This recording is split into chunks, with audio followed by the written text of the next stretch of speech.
ওয়্যাক্সটা নিলাম, নিয়ে দেখো যতটা এক্সট্রা আছে ফেলে দেবো।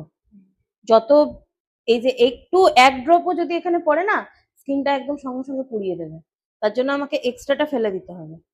তারপরে পেছন দিকে যেটা এক্সট্রা লেগেছে সেটা এরকম ভাবে চেঁচে নিলাম, নিয়ে এই করলাম আর এই টানলাম, ফু দেবো, নিয়ে এই আর এই ফাস্ট টানবো, যত ফাস্ট করতে পারো টানলাম। তারপরে স্ট্রিপটা বসাবো, বসিয়ে একটু রাব করলাম, আর এই হাতটা যেটা আছে সেটা আমি একটু টাইট ভাবে ধরবো। এবারে যখন ওঠাবো তখন যেন আমার খুব স্পিডে ওঠে জিনিসটা। হ্যাঁ, এই তাহলে লাগবে কম, লাগলো? তাহলে ভয় পাচ্ছিলে? এই এই কারণ ওয়্যাক্স হচ্ছে যত তাড়াতাড়ি করবে তোমার নিজেরও সুবিধা। এই চিপ চিপ করে কাস্টমারের, এটা খুব ইরিটেট ব্যাপার হয়।